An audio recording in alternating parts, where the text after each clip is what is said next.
3 minutes after 8 o'clock, and joining us in studio this morning, Mayor Tim Jennings back with us. Morning, sir. How you doing today? Morning. How's life treating you this morning?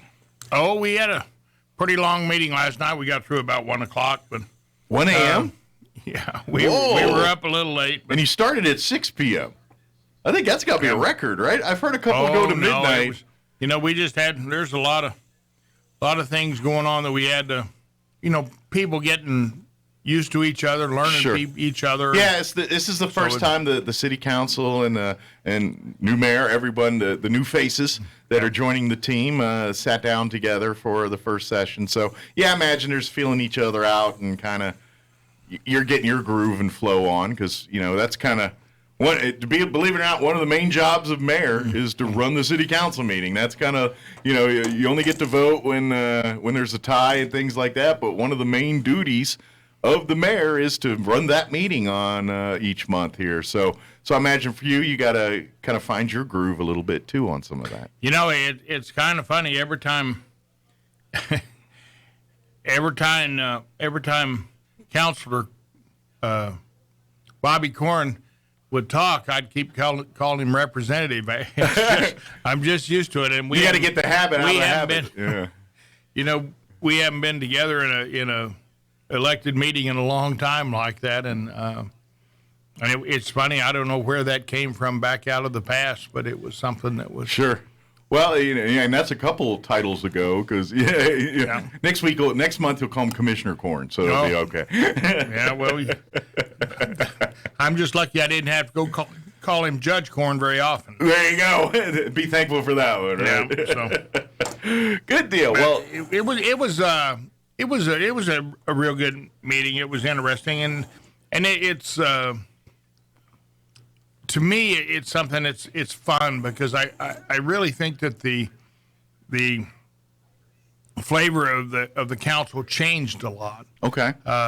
There's a lot more, I think, pro-business attitude in there that and about being responsible in business. We have these extractors that take water out of your wastewater. The waste, it kind of separates the waste from the water. Separates it out, and that had a pretty significant increase in the cost of it. But yet it appears that Taos or somebody was putting in another one, and another similar unit, and theirs just went to bid, and they had a very significant increase, a lot more than ours, and so it's like our country's in a time of inflation and high prices because of, I guess, COVID and everybody, a lot of people quit going to work. And so there's the shortage of labor. And that forces the cost up. And then you have, with the things, everything comes out of China, it seems like. Sure. And so there's shortage of chips. There's a shortage of. So really the trick right now as a council is deciding, okay, what things do we have to upgrade and do now because of need versus, hey, maybe if we wait a little bit, it'll be a little cheaper after times get back to normal again. Is that kind of what some of the things you're weighing right now? This plant came in, a couple $1 million higher than what they'd anticipated, and so they had to go back and had to borrow more money from. They borrowed more money from the state to fund it, and those are all, of course, all those projects are could be enterprise money too. So when the council gave $11 million moved $11 million over, that's all things that. The money could have been used for. Gotcha.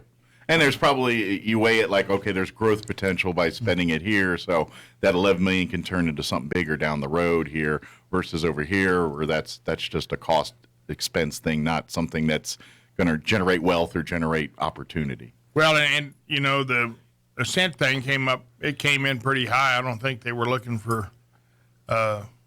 Their bid project came in at $21 million or something, and I think they were looking maybe about 10 or 11. Gotcha. So there was a lot higher bid for that, so they've got to rebid that and see where that comes out. But to me, the council's done some strange things when you have cells that are filling up and a guy wants to recycle and so you come in to recycle and the city puts a franchise tax on them, 7.5%, which doesn't help them be economic. Mm-hmm. And fortunately, that company didn't make it, but we still have to recycle. We still need to keep everything we can out of going in and covering it up in the dump. If I remember, wasn't here like a couple months ago the council talking or partnering or working with bringing in a new company? Is that still going on, or did that kind of fall by the wayside? Well, we still have some companies out there that we need to make sure that we get them in and get. Okay, so there's still talks going on with various companies or entities to. AVEX is looking with, hopefully we'll do some. Okay. Major construction. They bought out Mystic and hopefully we can come to some agreements on what we're going to charge on fees. Sure. It's one of those deals where, I think we're all agreeing, hey, we should have a recycle program. If there's a way that we can make this stuff better, let's do it. We just got to make it a way that it's going to be convenient for people to use. Because if people don't find it convenient, then they're not going to use it. You know what I mean? Well, so I think that's the rub. It's like, do we want to make people take it to a shopping center where there's a dumpster sitting there, or, do we want where the people put a bin out next to their trash and throw in their recyclables and it gets picked up on their trash days or whenever, wherever you go that route, but I think that's kind of the decisions right now is like, how do we do it in a way that's actually going to get utilized and not just say we do recycling and nobody actually does it. You know what I mean? Yeah. And I mean, a lot of the things that when China stopped taking kind of used electronic parts, what happened? We have a lot of things that stopped recycling here. For a long time we used to save glass and everything else here, and then we'd take it out and bury it in the dump, which doesn't make sense either. So yeah, but the market dried up for that, and we have to look cardboard right now. The price of cardboard, I think it's pretty hard to make it work. And I remember talking to the Woolies that had the last recycling thing. It was that they could get a semi full of cardboard and barely cover the cost of their fuel. It seemed like to take it to Albuquerque to recycle. That's the problem. Is it's hard to be a money making business, and so if it's not a money making business, a lot of people don't want to get involved with it. You know what I mean? And it's boxes cause a lot of problems. Yes, they can be recycled, and it's great. But, when people in their trash dumpsters, if they go and they put a whole box in there and don't break it down and lay it flat, then it takes all the space, and it becomes another bigger problem on removing the trash because it takes up so much more space. I know the trucks compact them, but it's not the same. The more trash you put in a truck, the more spongy it is. And well, think about it like a bunch of papers. If you're going to file a bunch of papers, is it easier to file them folded, nice and flat, or crumpled up in balls and stuffed in the drawer? That's in essence what's going on there. You're really right. That's a good example. That's kind of. I have the same story with my wife, because my wife will get something from Amazon and then just throw the box in the trash. I'm like, you realize you're going to fill up the trash can? It's like all you got to do is break the box down, slide it in, and look, so much more room for more trash now.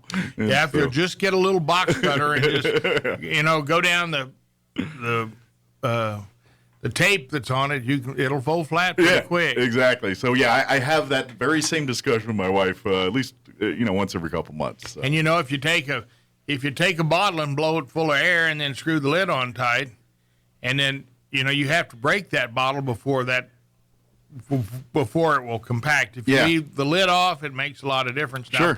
But plastic was something we can recycle. Sure. We'll save those lids too and give them to like Main Street now, because they're taking all those lids and making those benches and everything with them to churches, a couple different places that are. Yeah, they dedicated one to Dusty down there, Dusty Huckabee. That awesome. He was a big Main Streeter. Well, those are great. That's a great idea because at the end of the day, those benches are actually better products than the benches that were there before. They're more resistant to graffiti. They last 100 years. They're durable. They're cheap. It checks all the boxes. It's a perfect solution to that. Well, problem. and you can sit with a friend too. Exactly. I mean, Dusty knew everybody in town and he took care of everything. So Dusty was a good friend. So don't put them back on the bottle. Save them so we can make more benches out of them. That's true. Good deal. But yeah, there's still there's a lot of work to be done on that side of things and getting that. I mean, we want to do something, but we want to do it right. So we're going to have to sit down and I guess assess and look at how that's going to happen. Basically, that pretty fair. Yeah. Okay. And one of the other big things that we did in last night's council meeting was we had some pretty good discussion on cannabis and where we are and about the rules. I mean, we're the only city that, for some reason, I mean, the city staff said it's not their fault, and the people who were there saying, well, they couldn't get through the stuff, and the council was late in getting things going. But anyway, so we referred that bill back to committee where we can come up with some, back to the legal committee, which will come up with a workable cannabis regulation system. I think they'll come up with that. And so the people that are in the process now, are they following an old system or following what was previously in place? Or they had what the city was in place, but we feel, I think a number of us feel that it's amazing how many people don't really care for it, but it's a legal product, and so there should be a place where they can sell it. A lot of legal things I don't care for either, but it's there in the world, and we got to deal with it. Yeah, it seemed to me like the council was pretty happy with the state had given the people who sell medical cannabis the ability to sell recreational cannabis and using the same facilities, and that's worked very well. I mean, and it's hard to believe, but it's been about 15 years since we started medical cannabis. Has it been that long already? And when you look at that, I don't recall anybody having any issues at any medical cannabis facility in the state. And from what I understand, they are very stringent about following their rules and what people can and can't do, and people follow it, and they in placement, and like you said, everything's been working as advertised. Yeah, I mean a lot of them. I mean, they don't let people under 21 in. Sure, there's a lot of. Matter of fact, from my understanding, and if you don't have a card, a lot of the places won't even let you walk in the door. If you don't have the medical card, then they're saying, sorry, until you have that card, we can't let you into our business. So it's and there are some problems with what children bring to school, and that's something we're going to have to look at. But at least if you'll get from those facilities, you're going to get something that's not laced with some other drug. Well, that's the thing. And so there is some security and safety in that. Sure, this is the difference. This is the difference between probably marijuana when you were a kid versus this nowadays. It's regulated. It's basically all the stuff that's going on with alcohol and that's been going on for alcohol is now going on with cannabis. And so it's highly regulated, probably even more so than it's probably way more regulated than alcohol right now, just because of the things in place, and because it's not federally legal yet. They kind of on the state levels are going above and beyond to err on the side of caution on some of this, and that's probably a good idea, as we get our feet wet on all this kind of stuff. Yeah, and and in those facilities, a lot of the business is in cash, and so when you look at that, those facilities need to be very well lighted. They need to have a lot of security cameras because it's a crime element because a lot of cash sitting around. Well, there's a lot of cash, and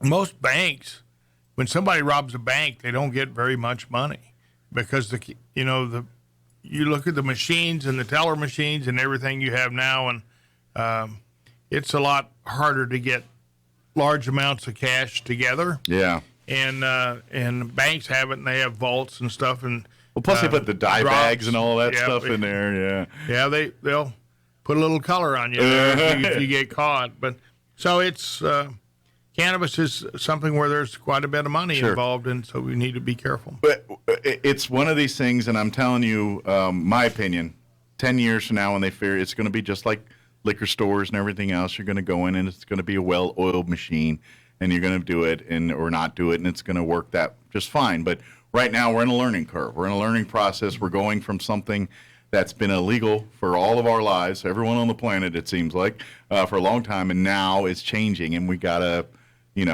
bring it into the fold, legally and the right way. And so, I get it. There's going to be some confuddlement in here and all that, but as sounds like the city's going to rework their deal on those rules, and then the people in the process now they'll adjust accordingly. But still a little bit more time on that one, sounds like. Yeah, well, hopefully we can get that done. Right now it looks like there might be two that can be certified before April.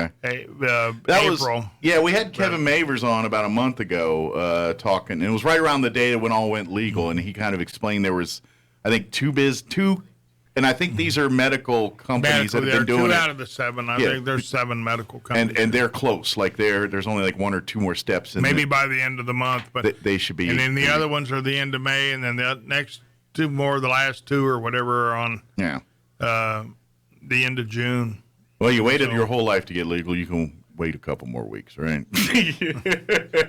But I've been legal for a long time. There you go. Well, and I imagine too, but and here's the thing too. While the government side, the legislative side, is trying to work out the details here, I'm sure, you probably talked to the police chief and those folks in the law enforcement side, and they're doing their own thing, because now this is going to be something that they have to adjust on how they treat on the street too, and obviously impairment's going to be what they're looking for now. It's now we got the Wild West of that, where like texting and driving was a thing. I think now it's going to be high and driving is going to be the next mode, and just educating the public on if you're high, you can't drive. And I know most of us say duh, but and it happens.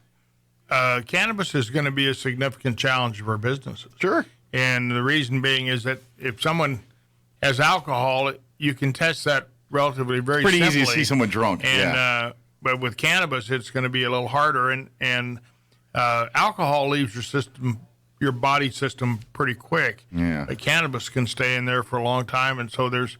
At least 30 days, because that's usually like I remember back in school, and they'd be like, "Oh, they're going to drug test. You ain't smoked in 30." All that. That was like the rumor mills. So and somebody can have medical marijuana, and if they get in an accident working for a company, their insurance company might require the company to let them go. Yeah.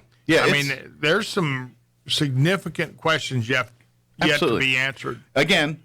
With it comes great responsibility. The onus, especially, is going to be on the people, the public here.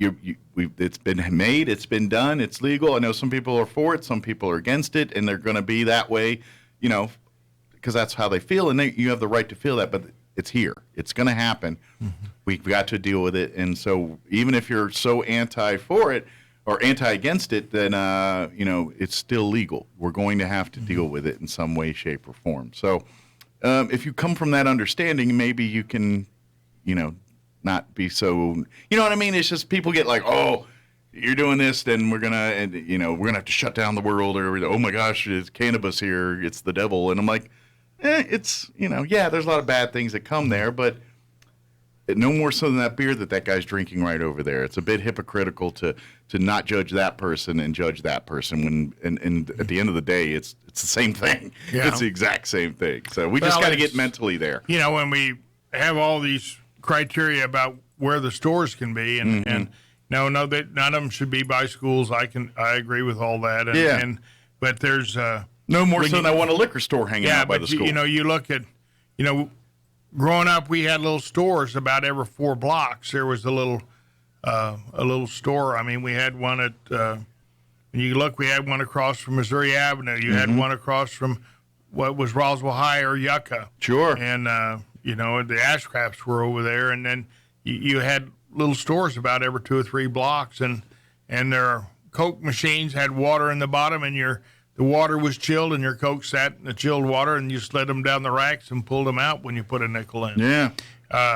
But, in today's times, now you have a 7-Eleven on every corner, and you get beer and liquor and everywhere. They all sell alcohol and everything else. So it's, and who knows? Maybe in time you're going to be seeing joints sitting up there, just like you would all the other things. I don't know. Obviously that's not going to be coming right now, but who knows? Maybe in our kids when they're adults that might be something as commonplace in a convenience store. We don't know. But for now, we're deciding all that. We're going to treat it like you would your liquor and keep it separate and keep all that and see how that goes. And I'm sure because all of this is new, stuff's going to have to change. There's going to be some of these ordinances and parts that they're not going to work. And you're going to and the council and maybe even farther up, maybe it's the legislative session that's going to be handing some of this stuff down. They're going to find out what works and what doesn't work over the next year here. And so you're going to see changes. They're going to streamline it. They're going to, you know what I'm saying? I think once we start implementing it and then we find the bugs in the plan we're going to start working those out. So yeah, it's going to be a big learning curve for everyone, from the consumer to the guy selling it to the legislative body making the rules here. We're all in new territory. So I think a little patience and a little understanding is in order from everybody, and we'll figure it out. We'll get it all. It'll get smooth. A couple years from now, we'll have it all figured out. So, that's my belief anyway. I don't, I'm sure you have your own thoughts on that too, but I feel that's the way it's going to go. It's a changing environment. We have so many new things that we didn't have before. Just a few short years ago, we had somebody out there from Massachusetts sending things up in the sky. Yeah. And look where we are now. Yeah. With space stations and seeing that our galaxy is one of many, and there's thousands of planets. I would love to be a fly on the wall at like certain moments in community, like say, like when the reign of the automobile comes in and they start paving roads for the first time. Do you think there was a lot of pushback from people thinking, "Oh, you're going to ruin the city with all this asphalt all over"? You know what I mean? Do you think there was pushback when those kind of moments, or like when electricity starts showing up, people, "Oh, this is a fad. No one's going to," you know what I mean? I feel like we're in one of those moments right now. Well, we've certainly gone from boardwalks to concrete walks. Yeah, so exactly. It's a little different. Yeah, absolutely. Before we let you go, is there any other highlights from last night we want to make sure we let the public know about? One of the we delayed any decisions on Admiral Beverage. They wanted industrial revenue bonds to build their building, and there's a great deal of concern on the council because everything was done after the fact. The building's almost up, and then they're looking for tax abatement now. So basically, they're asking for forgiveness rather than permission, and that's what you're dealing with. Yeah, right? and I think that's some of the issue. Okay, they're going to have. I think what they said, it created 7 new jobs. Now it did modernize their plant, and, gotcha. You just basically, what it sounds like is we want to make sure the city's getting the full benefit of the deal that they're giving if they give them a break. Is like, hey, it's a scratch your back, scratch mine situation, basically. It's like, look, if we're going to be giving you breaks here, what are you going to do for the community here? Is it enough? And that's where you guys are assessing right now. Yep. And we looked, that's just one a little close to me. I worked, used to be Southwest Distributing, and it was, I worked for it years and years ago when I was in high school. We did a lot of work for them and delivering products, and it was a great job for me going the summers, going through college, and in East Bellarmine, some of the old families that owned all that. It's all been bought by a national conglomerate now, but it's a huge building. I mean, I don't know how many square feet are in that thing, but it's huge. Right. And the concrete that's going in there, there's tons of. I mean, Well, it's kind of the hub for all of southeast New Mexico, right? It like is, they'll be distributing not just here, but like Hobbs all over the southwest part of the state. Yeah, we went or southeast part of the state. We went a different direction every day, except on Wednesday. On Wednesday, we used to take like 70 kegs of beer to the racetrack, and it was all Lone Star beer, which all came from Texas. As Texas premium beer, and that's where they all went. Yeah, and it's been. It's a good company. It's a good sound company. Sure, yeah, absolutely. They've been in Roswell for a number of years, in 2 or 3 different locations. Oh yeah, they distribute a lot of stuff to the community through that. So you guys will work it out. It's just a matter of dotting I's and crossing T's and making sure everybody's happy at the end of the day. So they'll still work on that a little bit more. So good deal. Of course, I always want to remind folks that these meetings are open to the public. If you missed any part of it, you can go back and watch it. It's actually, if you go to the city's website, you'll find the link to the channel that's got city council. So you can go back if you missed any part. And, of course, they always have the agendas and everything online there if you want to go back and read anything. One thing, if you have any issues on the cannabis ordinance, we'll go to our legal committee, and they'll fine tune it, and I think we'll get that out. Hopefully, have a special. So that's the next step here. Special session again. I mean, there's an awful lot of tax dollars in there that can be used for a lot of different things, and when we used almost all the money for the lodgers tax to build to remodel a convention center and make us a city council chamber, I guess. Seemed like we used most of the money for that, so there's very little money out there to help attract other facilities, other things here. We used to give money to get different groups to help them bring people to town, whether it was Hike It, Spike It, or whatever it might be. And that all comes out of the lodgers tax fund. Yeah, it did, and now it's been pretty well depleted. We're getting back because the COVID stopped it, and then now we're getting a little more back, but it's... So we need a big UFO festival to help stuff those coffers up a little bit on that side of things. So, but even the UFO festival, the city took charge of a lot of the things that might be sold there, so that vendors have to buy them from the city, and which I'm not sure I'm too crazy about. Yeah. Well, graduation season's coming. That'll help a little bit. We get families coming in, staying at hotels and for graduations and what have you. So hopefully proms are coming up next weekend. So be on the lookout. Be careful out there. Going to be a lot of kids out and about, a lot of limos. Just be careful and be safe out there. Yeah, but they'll all be dressed fine. They will. Look great. They'll be, they'll look sharp. They're going to be dressed to their nines. I've seen them. They're all hanging out at hippie chicks getting their dresses and tuxes ready and all that. So.